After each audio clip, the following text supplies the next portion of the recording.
ආයිබෝන් අදත් ඔයගොල්ලෝ සාදරයෙන් පිළිගන්නවා Travel Chef YouTube channel එකට. අනදත් මම රෙසිපියක් කරන් ආවා. ඒ තමයි මේ බාබකියු එකක් හදාගන්න විදිය. ඒ කියන්නේ කොරියන් බාබකියු එකක්. ඉතින් මේක සාමාන්‍යයෙන් ජනප්‍රිය අපේ තරුණ අය අතර. ඉතින් මෙයාලා හද බලන කොහොමද මේක හදාගන්නේ. ඇත්තටම ගත්තොත් ඒක ගොඩක් ලොකු වෙනසක් නැහැ. නමුත් අපි සාමාන්‍ය බාබකියු දාන විදියම තමයි. නමුත් ඒක ප්‍රසන්ට් කරන විදිය සහ ඒක හදාගන්න විදිය පොඩි පොඩි වෙනස්කම් තියෙනවා.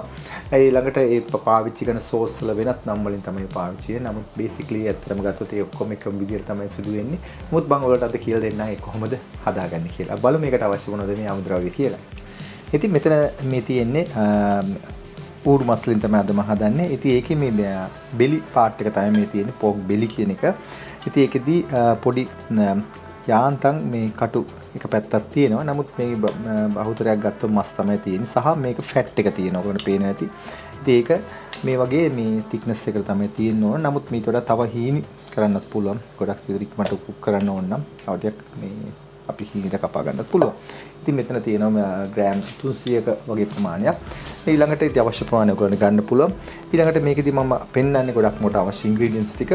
ඉතින් මෙතන තියෙනවා garlic paste එක තියෙනවා. ඊළඟට අපිට තියෙන ginger paste එක. ඉතින් මේ paste එක තමයි වඩාත් සුදුසු මේකට. නැත්නම් ඔයගලන්ට ඒක නැත්නම් ඔයගලන්ට මේ fresh එක පාවිච්චි කරන්න පුළුවන්. ඊළඟට මෙතන තියෙනවා soy sauce එක. soy sauce එක මම අරන් තියෙන්නේ මේ thick එක. ඒක sweet එක. ඉතින් sweet එක ඔයගලන්ට නැත්නම් ඔයගලන්ට soy sauce එකටම පුළුවන් සීනි ටිකක් එකතු කරගන්න. පොඩ්ඩක් සීනි ගතිය රහා එන්න. ඊළඟට මෙතන oyster sauce එක තියෙනවා. ඊළඟට මෙතන sesame තියෙනවා. sesame oil එක. ඊළඟට ලුණු තියෙනවා.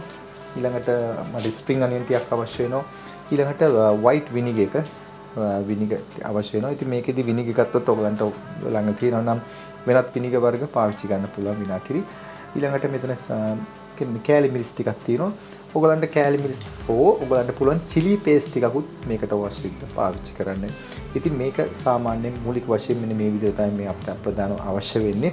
නමුත් සමහර රෙසිපි වල ගොඩක් වෙනස් විදිහට දේවල් පාවිච්චි කරනවා. විශේෂයෙන් මොකද අපේ වගේ රටවල බොහෝ දේවල් අඩුයි.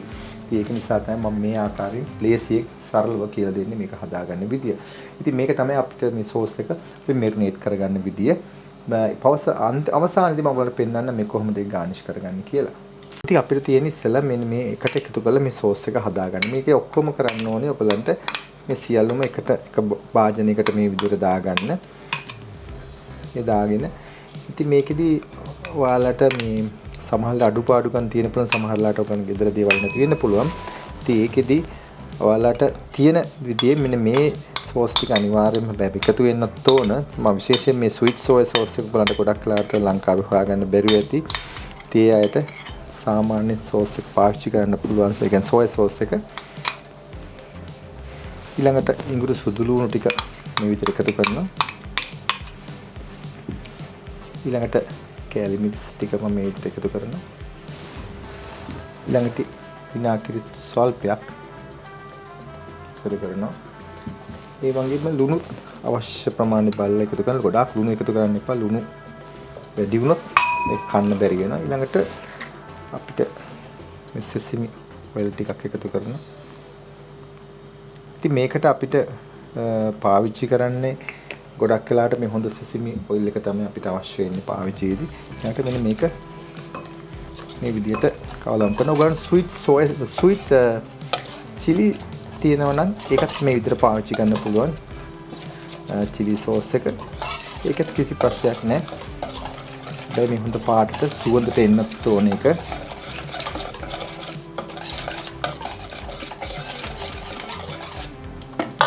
ඊළඟට ස්ප්‍රින්ග් අනියන් ස්වල්ප එකතු කරන මේකට.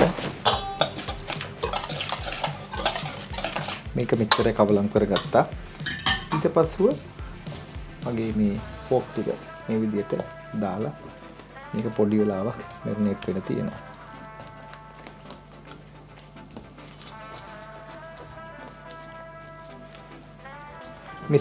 මේකේ සෝස් එක ඉතුරු ටික අයින් කරන්න එපා. මේක තියාගන්න අපිට අවසානයේදී මේක එකතු කරගන්න ඕන. ඉතින් මෙන්න මේ විදිහට තියලා දැන් අපි මේ ලෑස්ති කරගමු මේක කුක් කරගන්න. ඉතින් සාමාන්‍යයෙන් මේක බාබකියු එකක් දාද්දි මේ ගොඩක් වෙලාවට අපිට වෙනම මේ කොරියන් බාබකියු කරනකොට විශේෂයෙන් ඒ මේසවල තියෙනවා පොඩි ග්‍රිල් ප්ලේට් එකක්. ඉතින් ඒක තමයි කරන්නේ. නමුත් මේ ඉතින් අපිට ගෙවල් කරද්දී ඒවත් නැති නිසා අපිට මේ ග්‍රිල් ප්ලේට් එකක් නැති නිසා අපි මේ වගේ පෑන් එකක් පාවිච්චි කරනවා මේ වැඩේට. මේකෙදි මම තෙල් පොඩ්ඩක් යාන්තම් දානවා. මේ පෑන් එක රත් වෙන්න ඇරලා මේකෙදි ගොඩාක් පරිස්සමෙන් මේ කුක් කරගන්නත් ඕන. මොකද මේ ඕන්ට වඩා බර්න් කරගන්නත් එපා. නමුත් මේ ගින්දර ගොඩ වැඩි කරගන්නත් එපා. නැත්තම් වෙන්නේ වටේ පිච්චේ මැද අමු ගතියක් එන්න පුළුවන්. ඉතින් ඒක සාමාන්‍යයෙන් මම ඔයගොල්ලන්ට කියලා දෙන්නේ. මොකද මේ දේවල් වෙන නිසා. ඒක නිසා මේ සාමාන්‍යයෙන් අපි ගත්තොත් මේ පෝක් එක අනිවාර්යයෙන්ම හොඳට කුක් වෙලා තියෙන්නත් ඕන. ඉතින් මේ වගේ ටොං එකක් පාවිච්චි කරලා වඩාත් ලේසි මේ වැඩේට. මේක දැන් රත් වීගෙන ඉන්නේ. අපි මේ වගේ දාන්න මේක.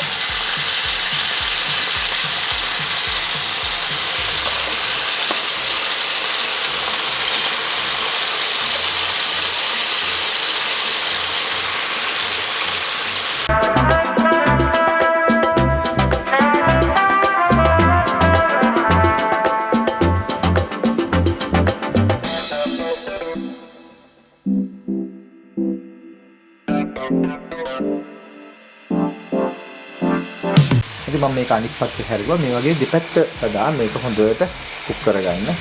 මේ කරද්දි මේ මතක තියාගන්න මේ වගේ ටොං එකක් පාවිච්චි කරන්න ඕනේ මේ වැඩේට.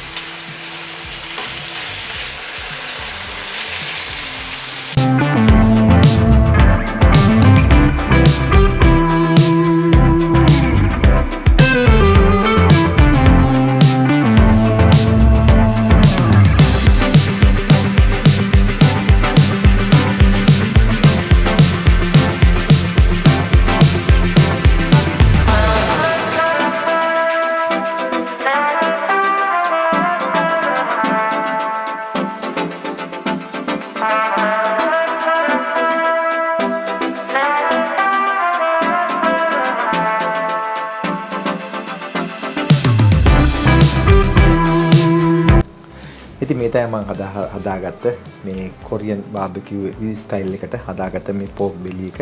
ඉතින් ඒකෙදි ඔයගලන්ට මම බත් ටිකුත් පැත්තකින් තිබ්බා. ඊළඟට ඒ වගේම මම රෝස්ට් කරලා ගත්ත මේ අලපිටි කීපයකුත් තිබ්බා. ඊළඟට බොක් චෝයි වගේ තියලා තිනවා. ඉතින් මේකෙදි සමහරලාට ඔයගලන්ට ස්ටීම් කරපු වෙජිටබලුත් මේ අවට තියාගන්න පුළුවන්. ඉතින් මම මේක සරලව පෙන්වන්න ඕන නිසා නමුත් අද වීඩියෝ එක අපිට ප්‍රධාන වශයෙන් මට මේ සෝස් එක හදලා මෙන්න මේ විදිහට මේ කුක් කරගන්න විදිය තමයි අද ඔයගලන්ට කියලා දුන්නේ. ඉතින් මේ වගේ විදිහට හදාගෙන ඔයගලන්ට තමන්ට කැමති එළවලු පාවිච්චි කරන්න පුළුවන්. ඒ වගේම සලාඩ් එකක් තියාගන්න පුළුවන්. ඉතින් මේ විදිහට වෙනස් විදිහට හදාගන්න පුළුවන්.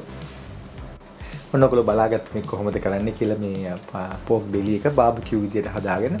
ඉතින් මේක මොකද සමහරලාට අපි බාබකියු කරන වෙනම බාබකියු තැටි අපට අවශ්‍ය වෙනවා. නමුත් ඉතින් ගෙදර තියෙන විදිහට තමයි මේ විදිහට මම ඔයගොල්ලන්ට කියන ලේසියෙන් මේ හදාගන්න. ඉතින් ඔයගොල්ලොත් හදලා බලන්න. හදලා බලලා මොන හරි වෙනසක් තියෙනවා නම් අපිට කියන්න. මේ ඒ වගේම අපි වීඩියෝ වල යම් කිසි දෙයක් ඔයගොල්ලන්ට දැනගන්න තියෙනවා නම් අපි කරපු රෙසිපි වල මොන හරි දෙයක් වෙනනම් සුපුරුදු පරිදි ඔයගොල්ලෝ කමෙන්ට් එකක් දාන්න.